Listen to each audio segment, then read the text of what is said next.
Hi, పవిత్ర రెసిపీకి స్వాగతం. బాగున్నారండి? అందరూ బాగుండాలి, అందులో మా ఫ్యామిలీ కూడా ఉండాలి.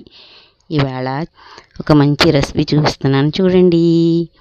ఇదిగోండి, ఇసుక దొందులు కూర. ఇసుక దొందుల కూర వండి చూపిస్తాను మీకు. ఇందులో ఏమేమి కలుపుతున్నాను చూడండి. ఇసుక దొందుల కూరలోకి ఇదిగోండి ఉల్లిపాయలుని అల్లం వెల్లుల్లి మిక్సీ గిన్నెలో వేసి ఉంచాను. ఇది మెత్తగా పేస్ట్ చేసుకోవాలి మనము. కనిపిస్తుందండి. ఇప్పుడు ఇందులో ఏమేమి వేస్తానో చూడండి. కొంచెం అన్నీ వేసి మనం చేపలకు పట్టించుకుందాము. ఇంకోండి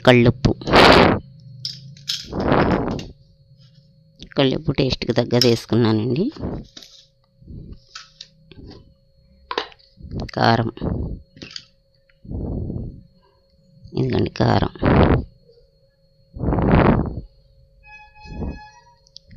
మీరు ఎంత తింటారో అంత వేసుకోండి. ఇగో చిన్న స్పూన్ కనుక నేను 3 స్పూన్లు వేసాను.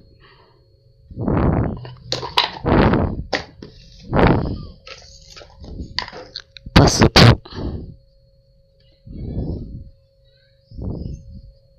ఇంకోండి నేను ఇంట్లో తయారు చేసుకున్న మసాలా పొడి. ఇదిగోండి ప్రతి కూరలో నేను ఇదే వేస్తాను. ఎనిమి కూరలు ఏంటి, కాయగూరల కూరలు ఏంటి, పులావ్ ఏంటి, ఏదైనా వేసుకోవచ్చండి ఇందులో. ఇది ఇందులోనే వేసుకోవచ్చు. ఇంకోండి ఎనిమి కూర కదా, చేపల కూర కాబట్టి ఇంకొద్దిగా. ఇదిగోండి ఇవన్నీ వేసేసుకుని మనం చక్కగా ఈ మసాలాలన్నీ, కారం, ఉప్పు, మసాలాలు అన్నీ చేపలకు బాగా కలిపేసుకుని ఇవి పక్కన పెట్టేసి మనం మిక్సీ జార్లో వేసిన ఉల్లిపాయ అల్లం వెల్లుల్లి పేస్టు కచ్చాపిచ్చాగా కొట్టుకుందాం. చాలా బాగుంటుందండి, సూపర్గా ఉంటుంది ఇసుక దొందుల కూర. ఇదిగోండి ఇసుక దొందు. ఇదే ఇందులోనే పెద్ద చేప తెచ్చారు ఒకటి ఇసుక దొందు అన్నమాట. ఈ ముక్కలు 5 అయినాయి. ఇవన్నీ ఇసుక దొందులే అండి. ఇంకా చూసారా, ఇసుక దొందులు ఎగురు బాగుంటుంది. ఇవేమో ఇలాగా ముక్కలు కోసాను. 5 ముక్కలైనవి, ఒకటి పెద్ద ఇసుక దొందు వచ్చిందన్నమాట. ఇది ఇలా పక్కన పెట్టేసుకుందాం. ఇది బాగా పట్టాలి వీటికి. ఇప్పుడు ఇది కచ్చాపిచ్చా కొమ్ముకొని కూర వేస్తాను. వెలిగించి గిన్నె పెట్టాను, ఆయిల్ పోస్తున్నాను. కూరకు కావాల్సిన ఆయిల్ పోస్తున్నాను. ఎన్ని కూరకే కొంచెం ఆయిల్ ఎక్కువ పడుతుంది. ఎనిమిది కూరకు కొంచెం ఆయిల్ ఎక్కువ పడుతుంది కదండి, వేసానండి. ఇక చూడండి చక్కగా చాలా బాగుంటుంది. మీరు కూడా ఒక్కసారి ఇలా ట్రై చేయండి. ఇసుక దొందుల కూర కాగుతుంది కదా. ఇప్పుడు మనం ఇదిగోండి పచ్చిమిరపకాయలు, కరివేపాకు, కొత్తిమీర కూడా వేసేస్తున్నాను.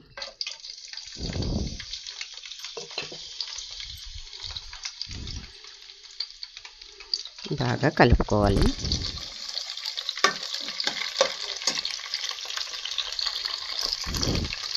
ఇవన్నీ మిక్సీలో వేసుకుని ఇవ్వండి ఇలా కచ్చాపిచ్చాగా ఉల్లిపాయ అల్లం వెల్లుల్లి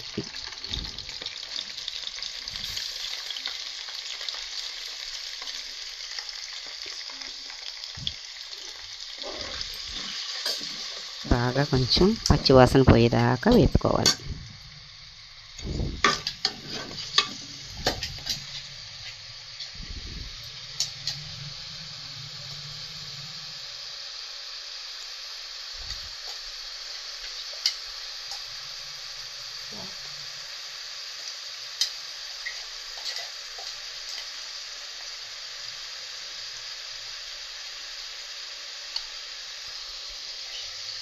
బాగా వేపుకునండి ఇలాగా చక్కగా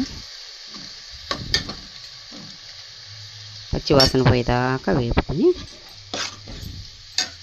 చేప ముక్కలు కలుపుకున్నాం కదండి. ఉప్పు, కారం, పసుపు, మసాలా ఇవి వేసేద్దాం ఇందులో. బాగా కొంచెం వేగాక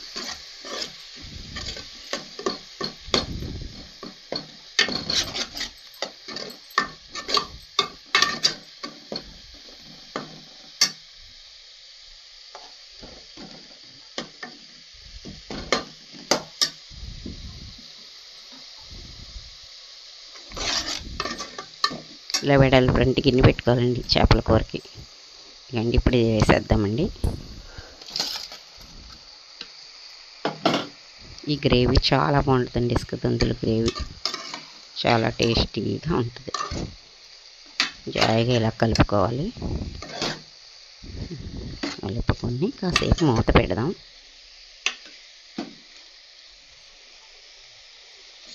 కాసేపు ఇలా కలిపేసుకుని చక్కగా పెట్టేసుకుని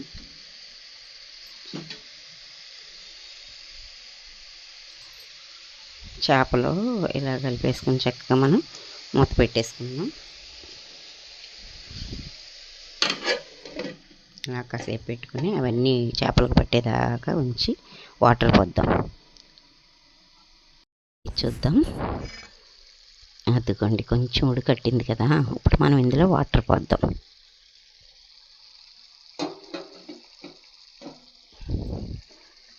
మిక్సీ గిన్నెలో కొంచెం వాటర్ పోసాను. కొంచెం వాటర్ పోద్దాం. ఈ ఇసుక దందులకి పెద్ద ఎక్కువ వాటర్ పోయకూడదండి. చాలా సున్నితంగా ఉంటుంది ఈ చేప. దీన్ని మనం ఏం చేద్దామంటే చక్కగా బాగా ఇలా కలుపుకోవాలి. ఈ టైంలో ఇంకా గరిటె పెట్టకూడదు. పెట్టినా స్లోగా కలపాలి ఇసుక దందుల కూర. ఇది చాలా సున్నితమండి చేప. అలా జాయిగా కలుపుకోవాలి. చాలా మెత్తగా ఉంటుంది ఇది.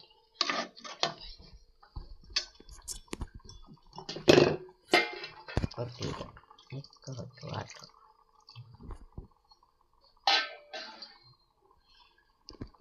సరిపోద్దంతే, ఎక్కువ వద్దు. అంతే, అది దగ్గర పెట్టేలాగా. ఈ టైంలో మూత పెట్టేసుకున్నాం. అది దగ్గర ఉడికాక దింపేసాక చూపిస్తాను, సరేనండి. కొత్తిమీర వేసుకున్నప్పుడు గార్నిష్ చేసుకుందాం. కూర దించేసాను. ఎలా ఉందో, ఎంతవరకు అయిందో చూద్దాము. అదిగో చూసారా ఎంత బాగా ఉడికిందో చూడండి. అదిగో చూడండి, అదిగో దగ్గరికి చక్కగా ఎగురు చాలా బాగా. చూసారా నూనె అంతా పైకి తేలింది. ఇప్పుడు ఇదే టైంలో మనం కొత్తిమీర వేసుకుందాం.